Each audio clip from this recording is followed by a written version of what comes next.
Hello, and welcome back to the Elevate Your Running podcast. This is Coach Sarah, and I am so excited about this episode this week because we have Stephanie Schofeld here, and she just completed the Great World Race, and that is running 7 marathons in 7 days on 7 continents. Hi, Stephanie. Welcome to the podcast. Hi, Sarah. Thank you for having me. I'm so excited that we get to connect on this. I coach Stephanie, and we've been connected through running for, gosh, about 4 years now, maybe Yeah. 3.5, 4 years. And it's been so fun to work with her and see her achieve her goals. And she has a lot of different goals within the running scope. But this one was by far maybe the coolest, from my perspective, the coolest experience ever. Before we dive in, because I want to talk about, your prep, the experience during this full week of running a marathon a day, and also like kind of what you learned after the fact and kind of your reflections after the fact. I'd love to give our audience kind of a scope on who you are as a runner, like your running background, how many marathons have you run, things like that. Well, I started running about 19 years ago after I had my son to deal with some depression and anxiety. Um, I like to run all distance, my favorite being the mile and the marathon. I have run 24 full marathons prior to the Great World Race. That's incredible. And if you're watching this on YouTube, or if you're seeing this maybe on Instagram throughout the week, Stephanie has a collection of all of her race medals behind her on her wall in her office. And I was telling her before we hit record, it's just so inspiring to see all of those medals. And I also love the variance, and like, you love that mile effort, which is such a good place to train and to get faster on, because it's ultimately going to make you a faster marathoner. And one of your goals throughout this process of us working together before getting into the Great World Race was completing all the world majors. Yes. Yeah. And where are you with that goal? I still have to do Tokyo and Sydney. I'm hoping to do Sydney this year through charity. I did not get in through the lottery, but I'm thinking about doing it through charity or marathon tours. Amazing. Amazing. Keep us posted on that. Now, I have to say, first question out of the gate, how are you feeling? We're a few weeks after the race, right? About 2-ish weeks, a week and a half. A week and a half. How is your body feeling? How is your mind feeling? Unbelievable. My body feels perfectly fine. I was never in pain. I wasn't sore after. Nothing bothered me whatsoever. My mind is still processing everything. It was a week. It was a journey. I met some amazing people, some amazing stories, and I'm just so happy with my body and how I feel. Yeah, absolutely. And we're going to get more into your experience with, the people that you've met along the way, and kind of like what that week looked like for you. Cause I think a lot of us right now are still working on wrapping our minds around running 26.2 miles every single day for 7 days. Like, and you were traveling every single day. And what was so cool throughout this experience is, before you left, I said, message me on WhatsApp. Like, I want to like stay connected throughout the week, but I also wasn't really sure about your energy levels and how much you wanted to be engaged online and through text throughout this whole process. But we stayed connected on Instagram DMs, and that seemed to work really, really well. And like, the first few days you were sharing some like hardships, but also like the gratitude that kind of went into all of it.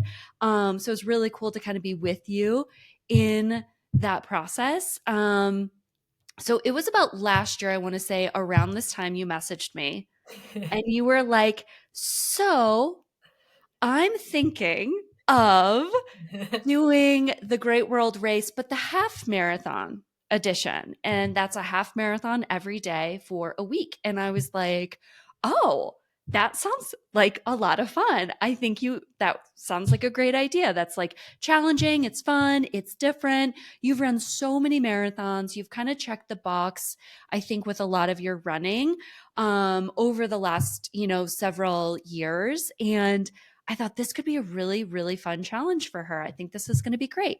And you said, if I remember correctly, you said, okay, just give me some time to think about it and I'll get back with you because the deposit's due, by the end of the year and et cetera, et cetera. And I'm like, okay, great.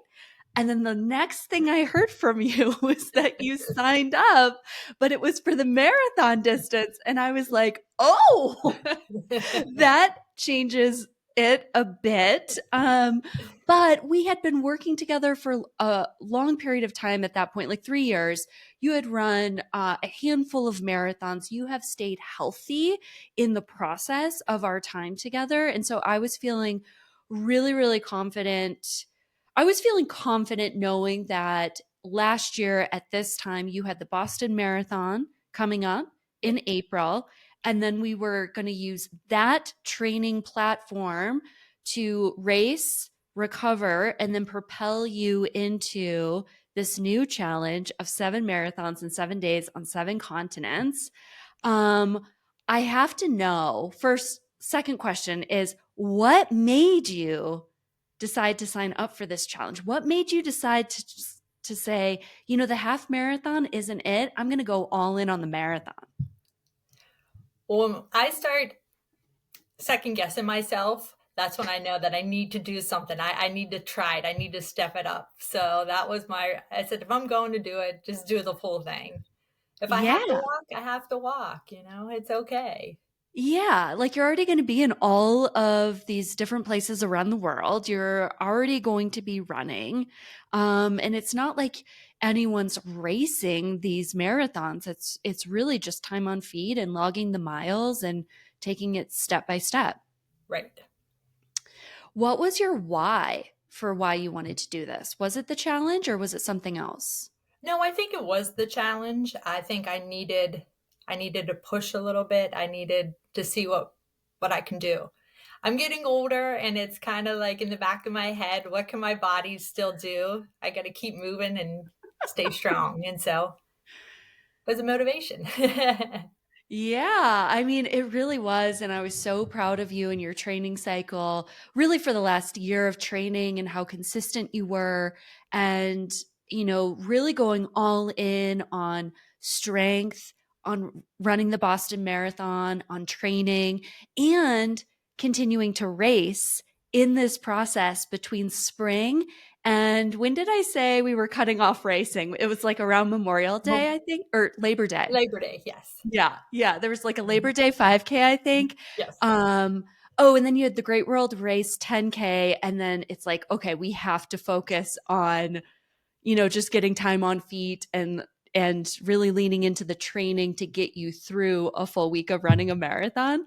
Right. Um, can you explain in more detail for our audience, like what did your training kind of look like through the summer months, and also kind of touch on maybe your weekly mileage?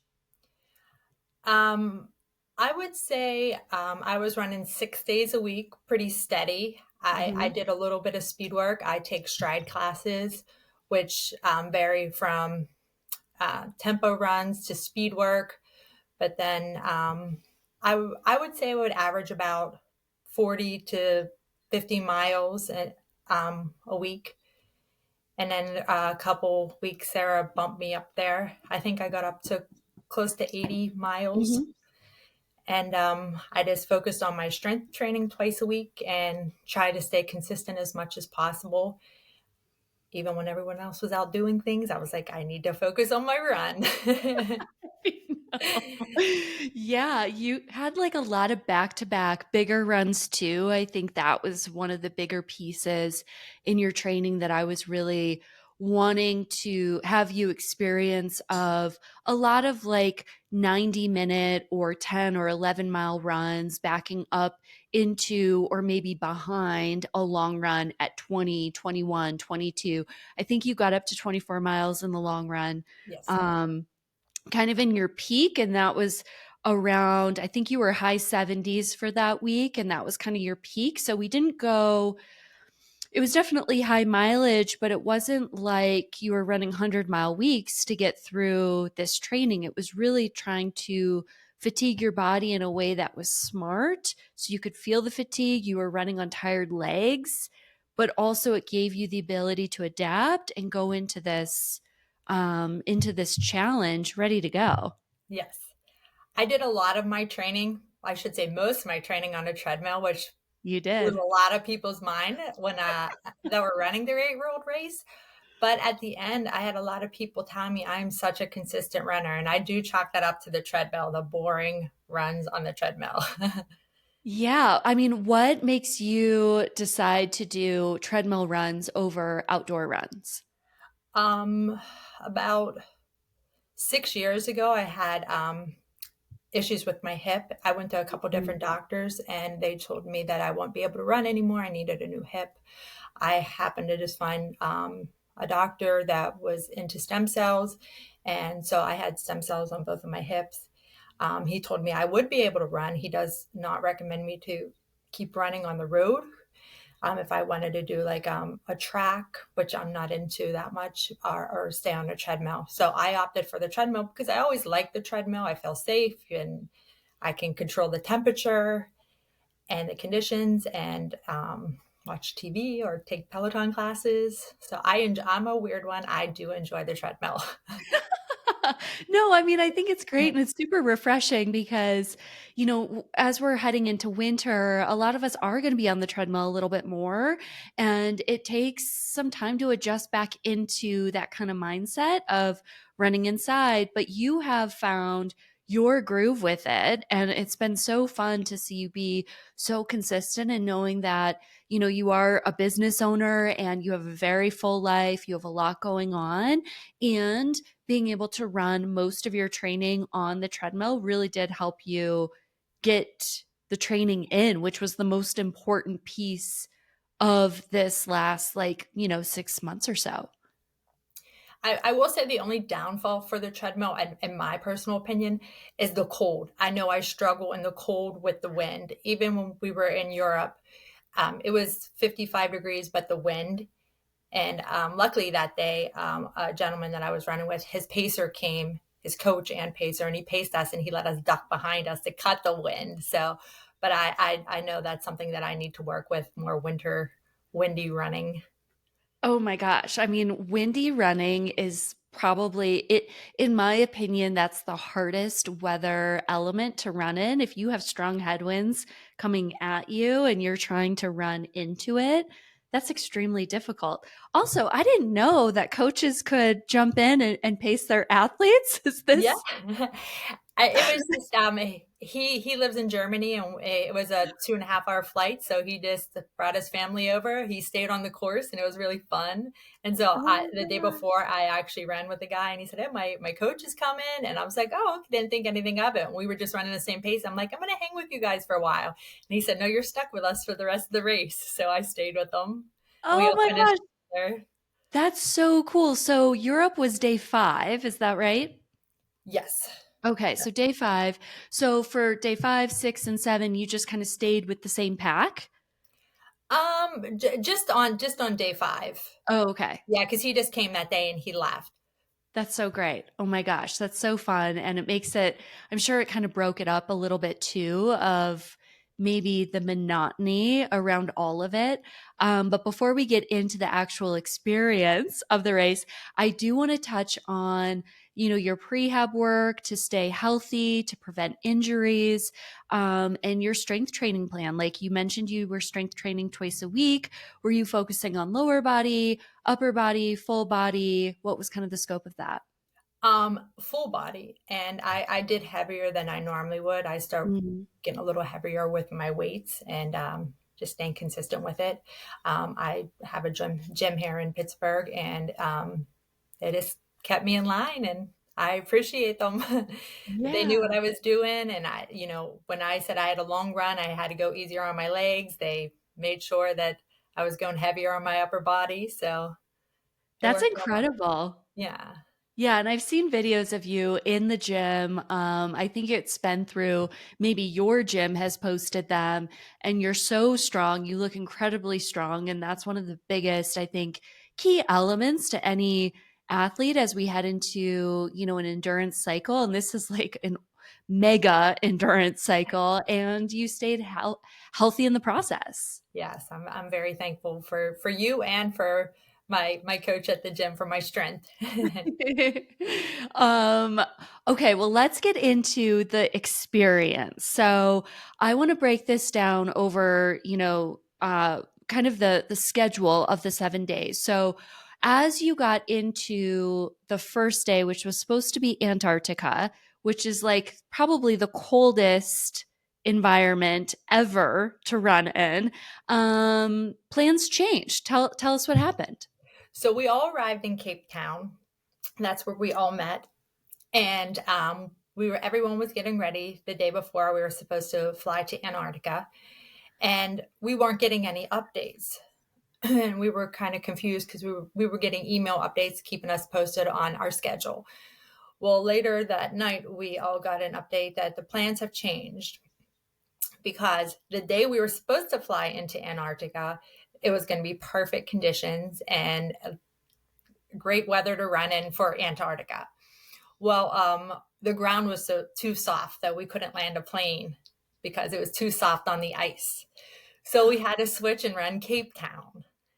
So everything got changed, but we knew that going into it, there was a chance, because you only get a certain window to get in and out of Antarctica because you don't want to get stuck there. So we changed plans, and 7 o'clock in the morning, we ran Cape Town. And Cape Town was perfect temperatures. It was about 60, 62 maybe, but very windy. And it was a beautiful course. I had to write a little cheat sheet down to remember because all of our courses were laps or loops, I should say. So in Cape Oh, Town, we had 6 loops. okay.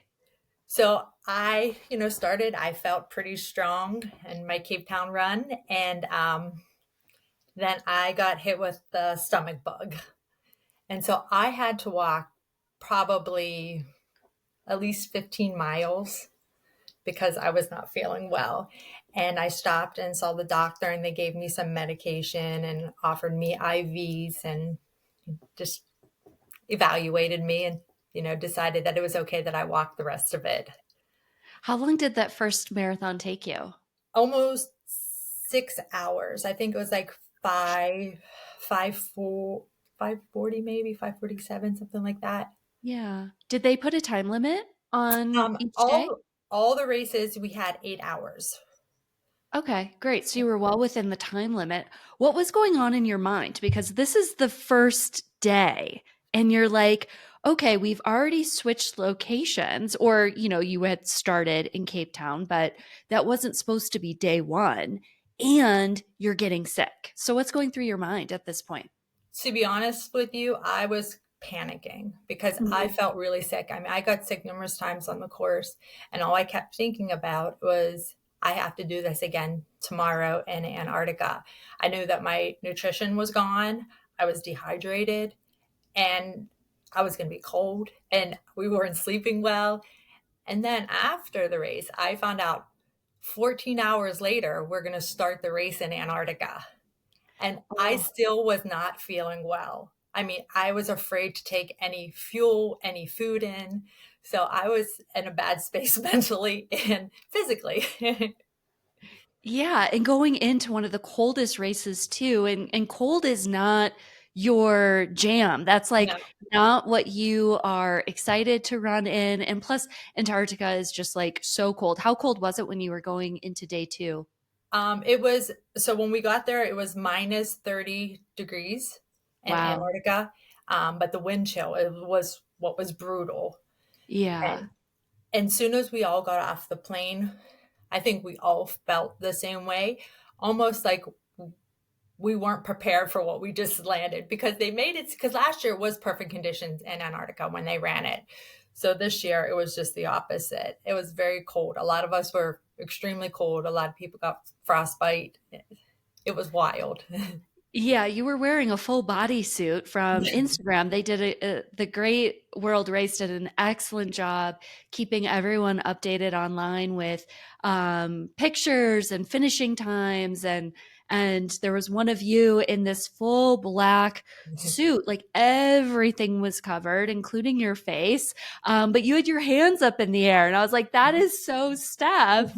How did you get through day two? Because you still weren't feeling well, you had a very tight turnaround, which I would assume was each day was maybe a little bit different on the turnaround time based on how long it took you to finish and maybe how long it took to fly to the next destination. But what was kind of going through your mind in day two? Day two, to be honest with you, other than my hands being very cold, I started out and I felt great. The first two loops, I'm like, oh, this is doable. I can do this, even though I don't like the cold. I had 3 pair of gloves on and hand warmers in. And then when I got to about mile 9, I couldn't feel either one of my index fingers. Oh, And wow. I start to panic a little bit. And I'm like, I can do this.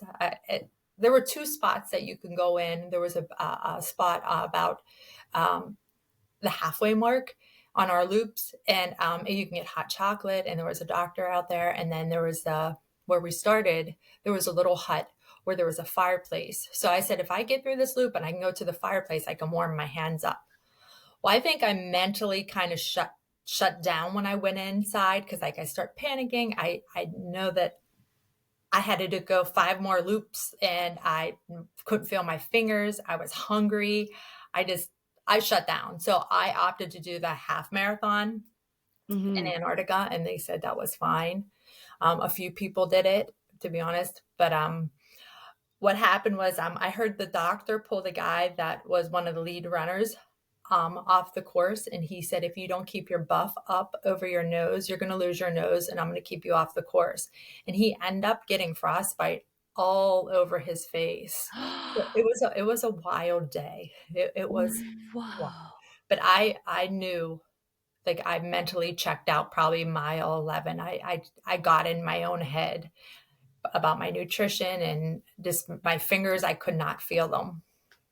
Yeah, and I think it's really tough too, knowing that day one was pretty tough on the stomach. And what we know with just running one marathon is that the stomach can go, you get through the finish line, and you can figure out a way to like rehydrate, refuel, but the next day you get to rest and recover. So what was kind of the fueling strategy around not only going into this race, but how you wanted to fuel during the marathons and then after the races? So, in between each of these 26.2s. So they did feed us. They had meals on the planes for us, like as soon as we got back on. Um, I will say it was enough food, but if I was at my house where I had access to my refrigerator, like I would eat probably triple of what I was eating. Um, I don't. I think I was running on fumes, and I had 2 hours of sleep for Antarctica as well. So I was overwhelmed. Um, but during the races, it was really nice because about every mile and a half, they had fuel stations where they had bananas and oranges and salt tabs and Gatorade and water. But they couldn't do that in Antarctica because everything would freeze. So they had hot chocolate, which I wasn't a fan of having hot chocolate during a marathon. Yeah, we didn't train that, did Yeah, we? yeah. Yeah, I mean, I don't blame you. And then did you bring like all your gels with you? Is that something that they provided? They did have gels, but I did bring my gels. And on the first day in Cape Town, when I got sick the first time, I got sick and a gel came out of my nose. So I was unable to take any more gels the rest of the trip. And I don't know that I'll ever be able to take a gel again. Yeah, that is so fair. Like I can't even imagine. Like I was joking with the Elevate team in Denver this week because the week that we're recording is CIM week and we have a few athletes.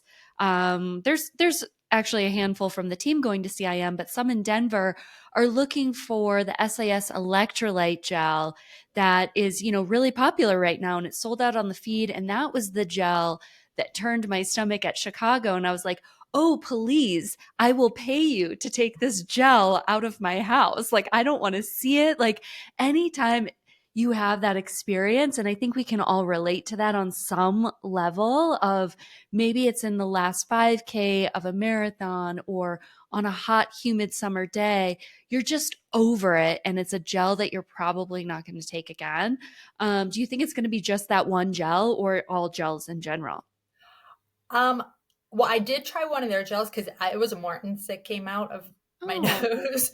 So I did try the one that they had, and it was a little, it was too thin for me. I never tried it before, and nothing new on race day. But at this point, I'm like, oh, I'll give it a try, and it didn't feel right. So the texture, everything about it. So I'm gonna have to figure something out. yeah, yeah, for sure. I mean, we'll talk about that. Like, I think, a lot of times, like gummies and candy and fruit, dried fruit can all be a really good alternative to gels. Or the drink mixes are also really great. Like, you can just put it in a water bottle and take it. Day one, we had Cape Town in Africa. Day two, you had Antarctica, cold, cold, cold. Day three, you were in Australia. You were running in Perth, and that was a hot day. A very hot day. It was And day 93 when we started. 93. So here we are going through like extreme variances in temperature. Day four was in Abu Dhabi, Asia. And Mm. then Portugal was day five. Day six, you were in South America. And then day seven, you got to finish in Miami, which is really where I should have met you to finish off this Yeah. race. That would have been so much fun. I wish we'd like put that together. Um, and there was so much variances, not just in temperature, but you've mentioned there were a few races that were also really windy. So, how did you mentally manage that and get through it? Because each day was just so different. To be honest, this is different than running any marathon that I've run before. I Mhm. When it was hot, I actually ran off of my heart rate, which I never did before, but I just knew that if I got above 150, I was going to be struggling. I do run a little higher than a typical person with my heart rate, but I knew where I needed to be. I needed that sweet spot. And when it was windy, I was struggling, and I was very thankful that I got to run with my friend Amit and his coach because they really kept me in line. Um, they help me cut the wind a little bit. But I think if I was out there by myself, I think I would have stopped and walked, which I did not do on any other races other than my first one and second one. So I'm very proud of that. Um, That's huge. yeah, but I also have to say, all the guys that were working for the Great World Race were amazing. They they iced us down. I've never did the forearm, like they put our forearms in ice buckets and they would put ice on our neck, on our head. They were amazing. And that really saved us in the heat because it was very, very hot and there was no shade in Australia and very humid in Abu Dhabi.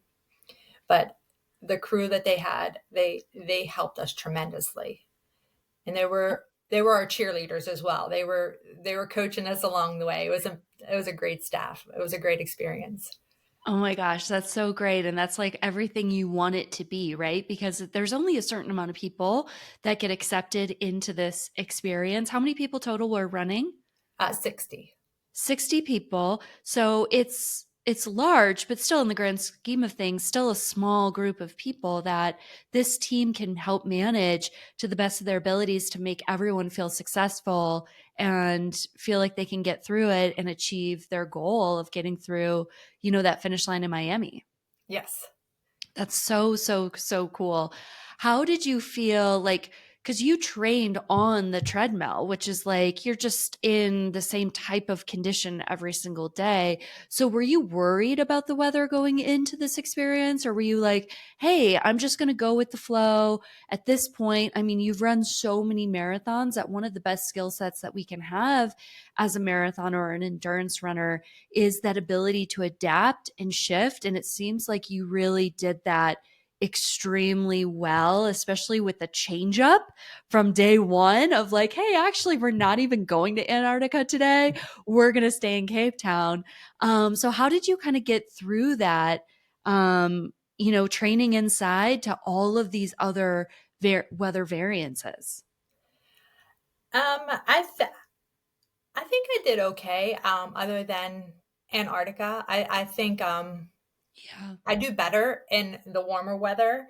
I struggle with the wind, as I said prior, but I just think everyone came together and just helped each other push through all the conditions that we went through. Yeah. Did you stay kind of then in the moment? So, like each day you stayed focused on that day and what you were doing? Or were you skipping ahead and thinking, oh my gosh, it's going to be like really windy in Portugal or whatever? No, I mean, other than Cape Town worrying about Antarctica, I stayed in the moment. And I say that we were all running on fumes because I'm glad that it took place the way that it did, that we were shuffling through airports and like eating and going to sleep because we really did not have time to think about what's next. We just are like, okay, we need to sleep right now or we need to eat right now and we'll figure it out. So I was in the moment and it was nice that we didn't have Wi-Fi on our plane, so we had to eat and sleep.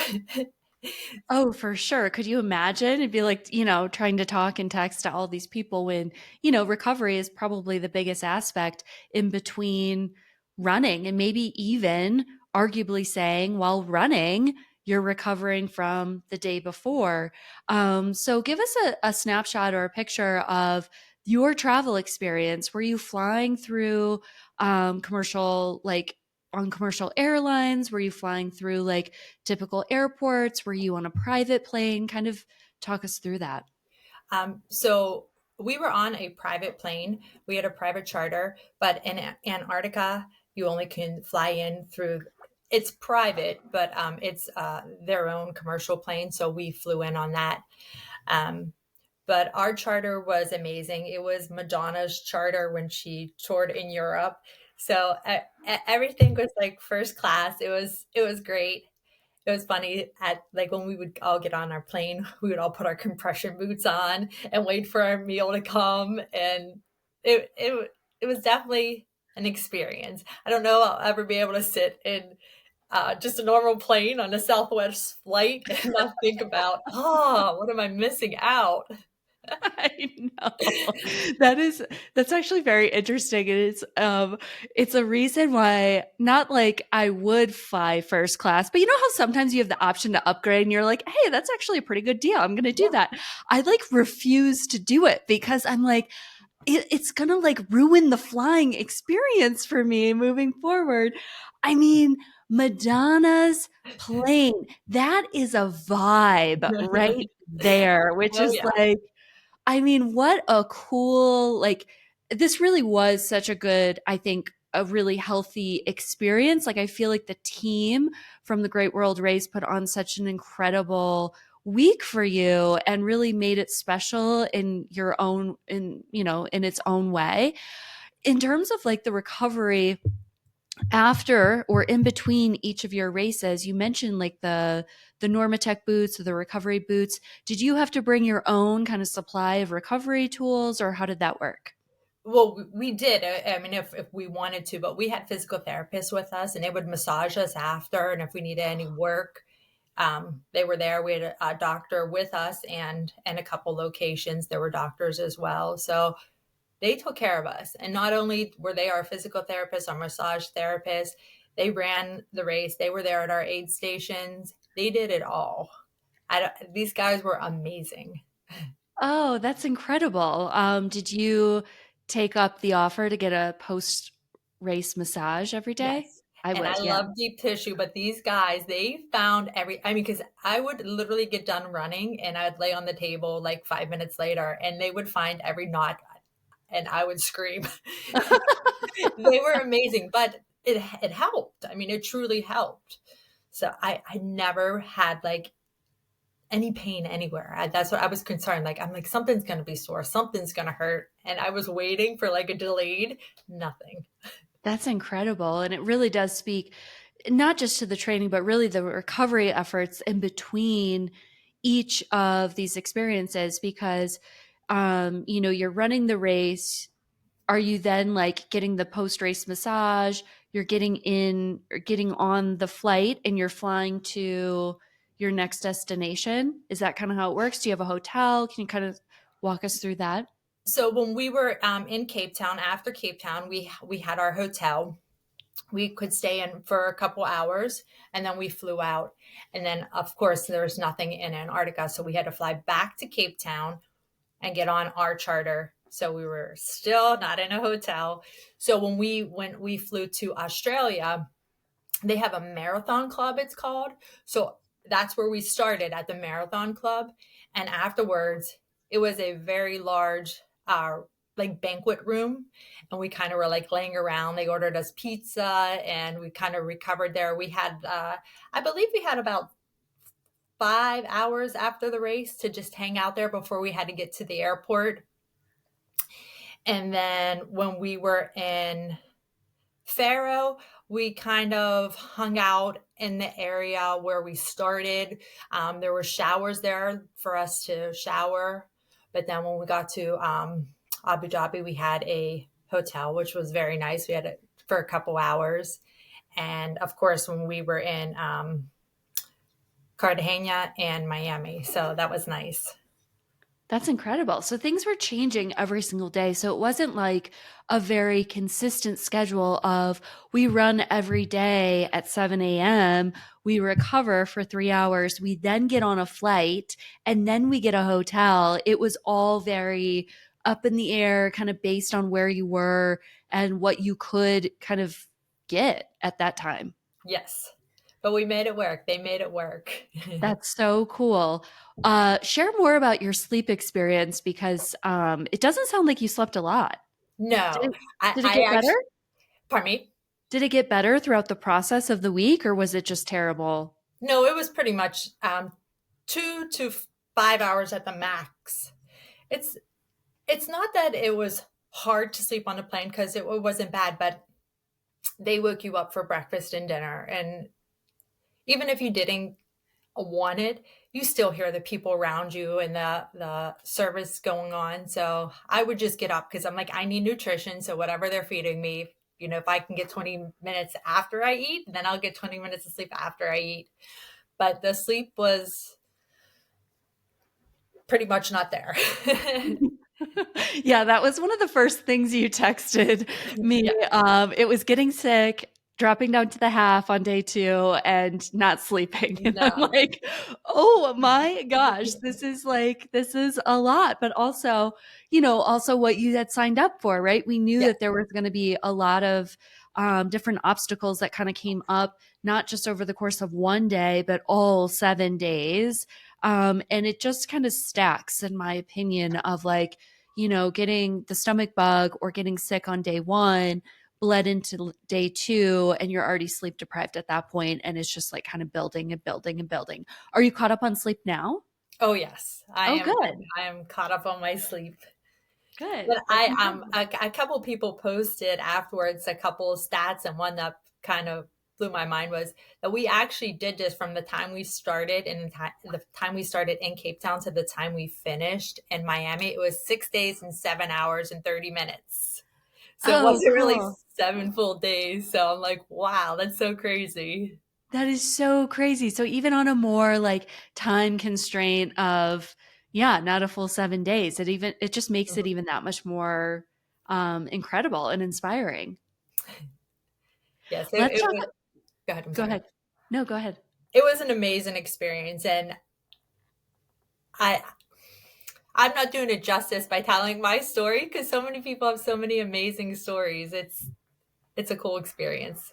Oh my gosh, your story is amazing because you did it. You did the hard thing. I mean, running one marathon across the world is really tough, let alone seven.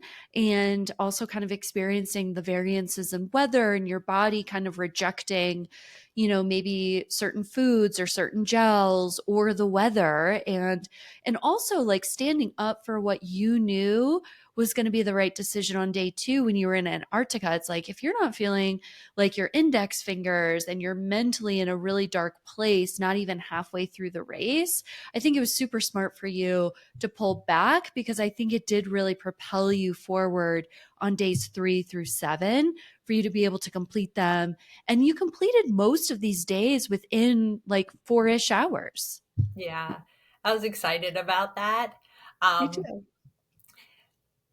I will say after Antarctica, I cried. I was very upset. But not that I have anything to prove. I just knew that I was better than that. And to have, to walk the first day and then the second day, but I know I made the right decision.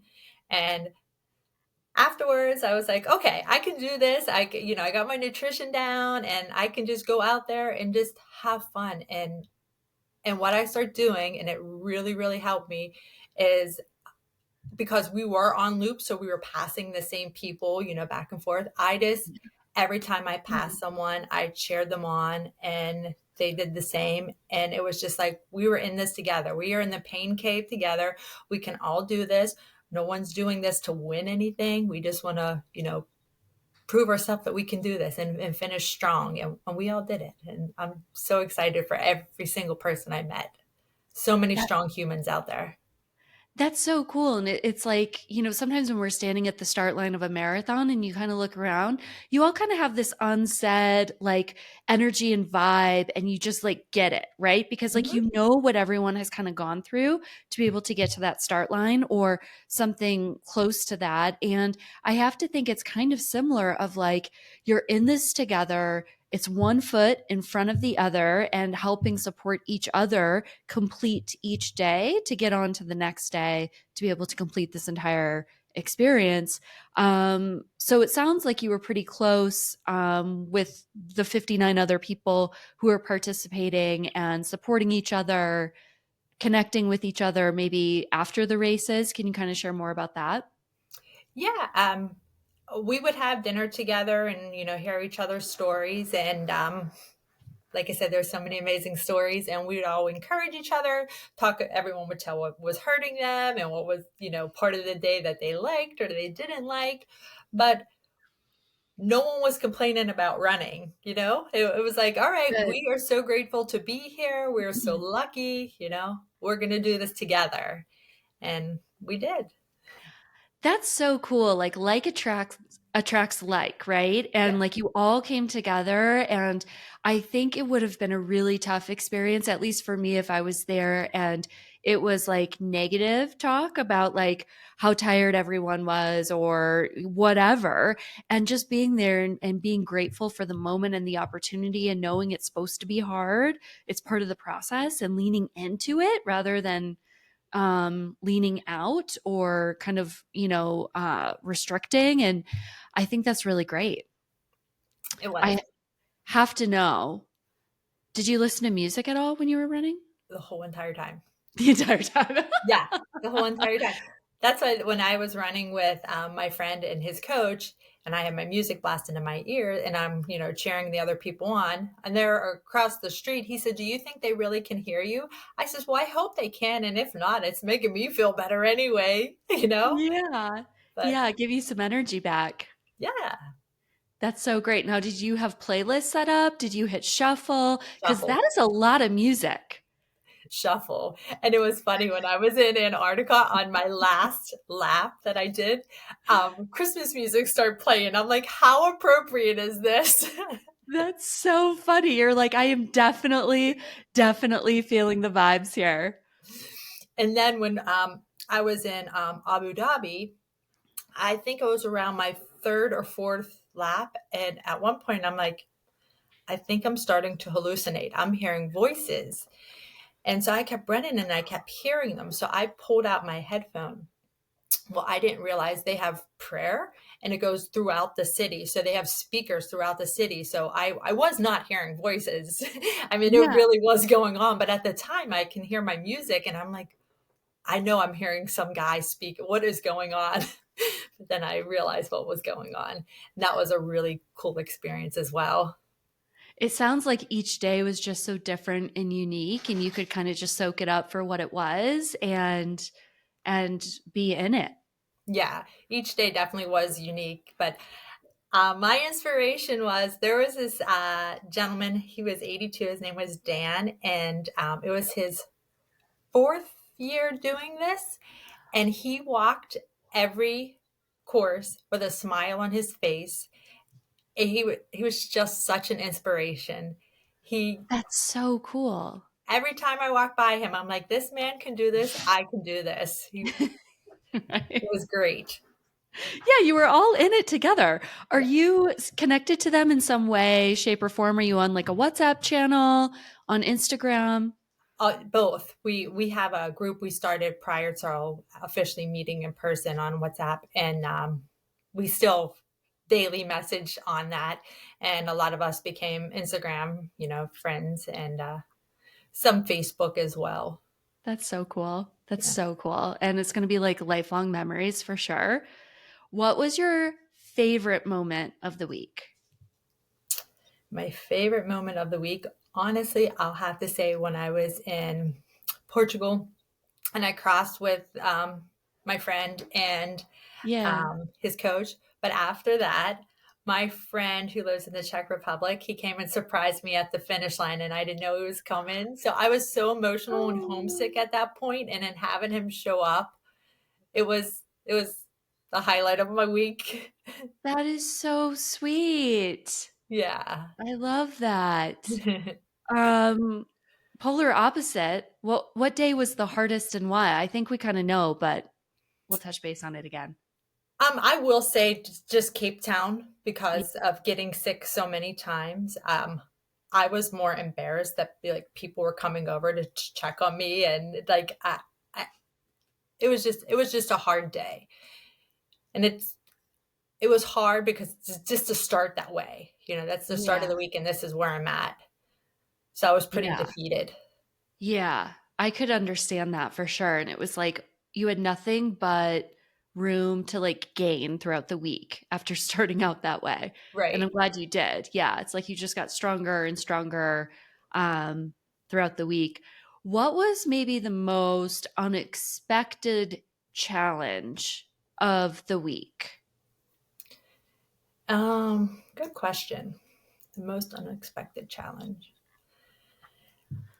I will say Miami.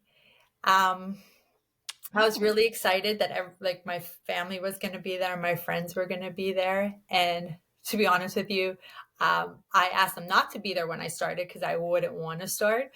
But then I was down to like my fifth, sixth lap, and I didn't see anyone, but I saw everyone else's family there, and I was getting very like upset and emotional. I'm like, did their flight get canceled? Did something happen? So I did get a little in my feelings while I was running and crying a little bit, but I think I just chalked that up to like I was tired. My body was just like, "You're done. Stop running," and I just wanted to hug my family. So I thought that was going to be my happiest race and the best day, but it started off kind of rough. oh my gosh. Yeah. I mean, you would think like the last day, it's like, yes, the last 26.2, it's in the States, it's in Miami, and you love warm weather. And, you're such a fan of Key West and like, and being in there and being able to run this last race and to have those emotions come up, I think also just kind of shares a bit more of the overall experience and just how special it was. Yeah. I knew it was going to be a day. I mean, I cried after Antarctica because I had to stop. I was mentally checked out, but I cried before this race started in Miami. I just knew I was just an emotional puddle that day, and I wasn't ready for that. And I still have one more marathon to go. Yeah, yeah, which is like a hard thing to do. It's not easy. Right. Were each of the days you mentioned you were running loops, did you have the same number of loops for each day, or was each day a little bit different? Yeah, each day was different. It was anywhere from 6 to 12 loops. Ooh, Yeah. How was that mentally running on loops? Like you're running on a treadmill most days. So I'm assuming it wasn't as challenging as maybe someone who runs outside and just does one big loop or an out and back. Did you like it or did you not care for it? Well, prior to when I read about the courses, about the loops, I did not think I was going to like it because I don't like an out and back course at all. Yeah. I loved it. And for selfish reasons, I guess, because I could get my fuel because they had the aid station set up so close. So I didn't really have to carry anything on me unless, I Yeah. wanted it. And it was very nice having, you can stop, you can get your water, you can get your bananas, you can get your salt tab. So it was very nice. That's So so I, great. I was happy with it. Good, good, good, good. Um, did you have a mantra going into this race or anything that you used in terms of like a mindset strategy for this challenge? I don't necessarily think I had a mantra. All my races, when I run my races, I always dedicate them to someone. Mhm. And I lost two people in the last couple of years. And when it got really tough, I really dug in and thought about them and, made it a little easier. Yeah, absolutely. Um, I love that. Not that you lost them, but that you can lean into them and maybe doing it for them, which makes it a little bit easier in the moment on a really tough day. Right. Would you do anything different leading up to this challenge or during the experience now that you've been through it? I don't know that I would. No, I shouldn't say that. I would get to Cape Town earlier so I could have more time to adjust. I flew in the day before and like got there at 6 p.m. at night and had dinner and just kind of like went with it. I definitely would have, I should have flown in earlier and been part of, they had like a meeting in the morning where they pass out the gear and the bibs, and I was not there for that. I just think Okay. I just needed a little more time to adjust after flying 14 and a half hours and running a marathon the next day. Absolutely. And you're in, you're in different continents, you're all over the world, you're in different time zones. Were you just like so out of sorts with that?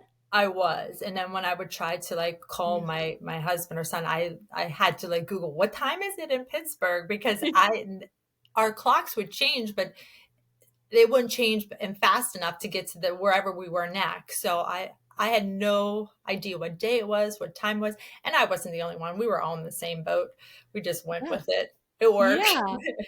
Yeah, you had the races to kind of use as your guide of like, we're on day 2 of 7 or, day 3 of day 6.5. Right, right.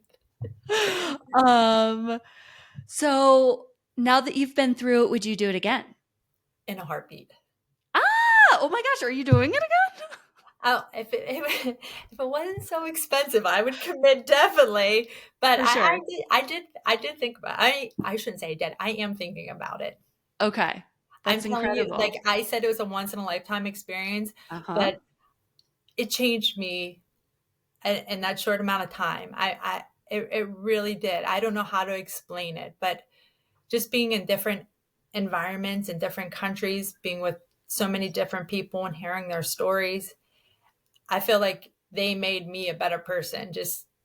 It just being around these people have just changed who I am, I think, a little bit.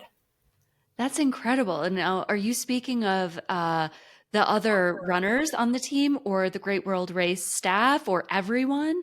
Pretty much everyone. Everyone. Yeah. Mhm. It That's so cool. it's an experience that I think all runners should get. And I know it's crazy expensive and whatever, but I'm telling you, it brought people together. Like we did not know each other. We're all from different parts of the world, and it just brought us together in some of our darkest moments, I would say. And then hearing everyone's story and why they're doing it is unbelievable. Do you think your why would be different going into the second year? Yes, I do think it would be. And if I did do it again, I would do it. I would raise money. I would do it for some kind of charity. A lot of people did that, and I think it helped them through the races, you know?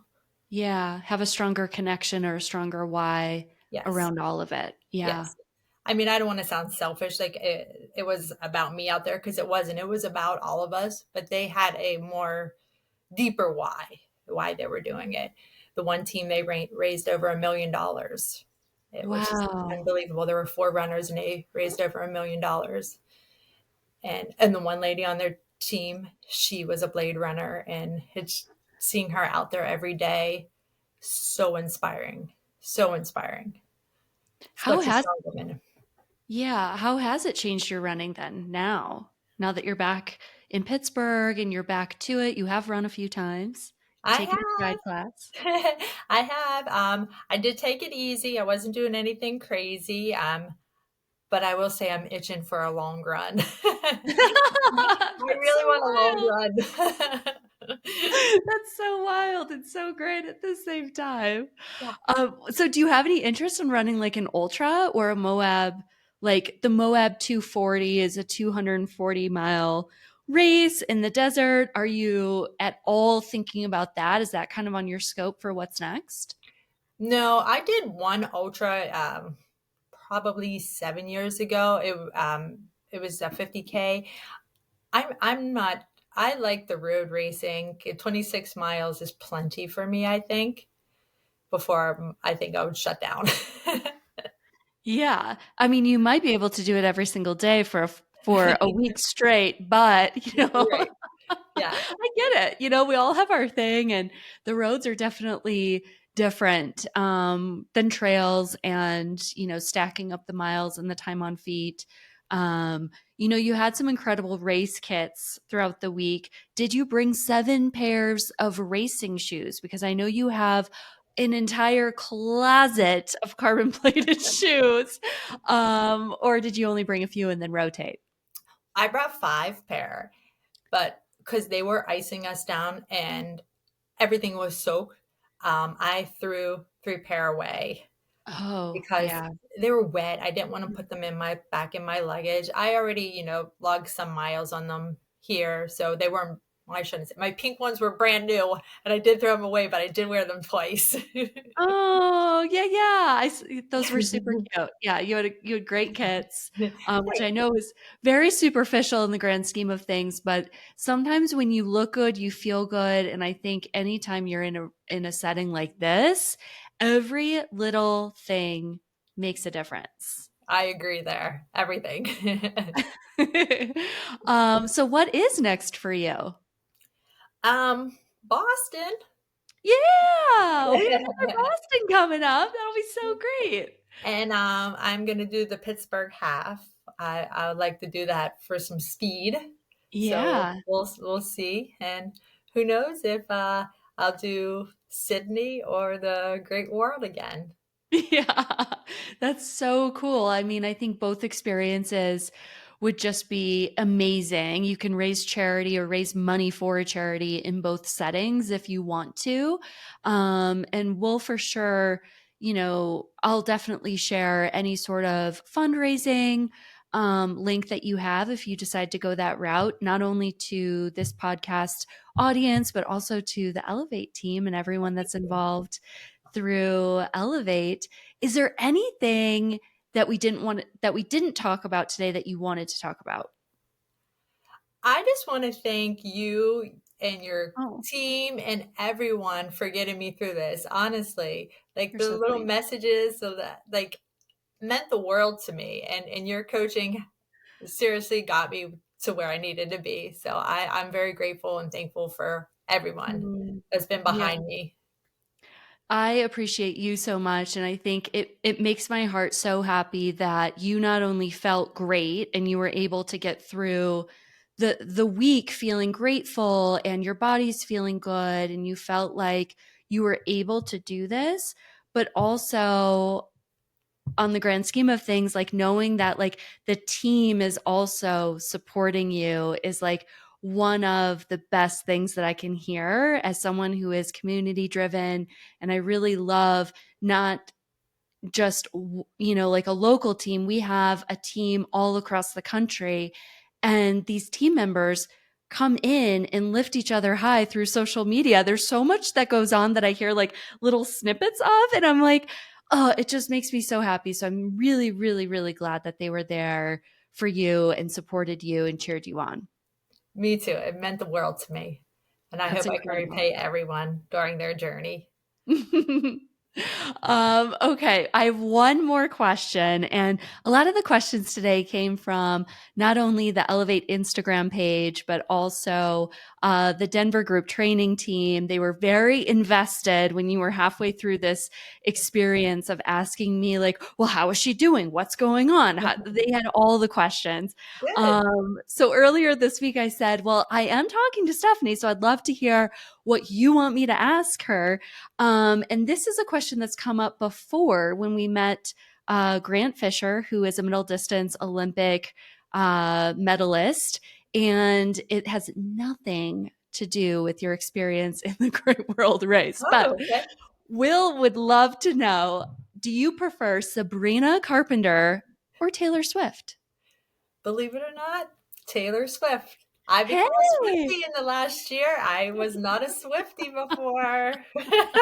Well, we love both ladies for sure, and we love that Sabrina Carpenter has like a duet with Taylor on her new album. But they're both fantastic. But we asked Grant Fisher that, and everyone had a good laugh. And I thought, I don't know, when Will brought it up again earlier this week, I'm like, this could just maybe be the question that I ask guests moving forward, just to make it fun and make it light. So thank you for being you. You're so great. I appreciate you so, so, so, so, so much. If our listeners today want to follow you like on Instagram, what's your handle? Where can they find you? Stephanie S 26.2. I'm sorry, Steph S 26.2 on Instagram. That's so great. It's so fitting. Awesome. Well, thanks so much for your time, Stephanie, and thanks everyone for listening. Thank you.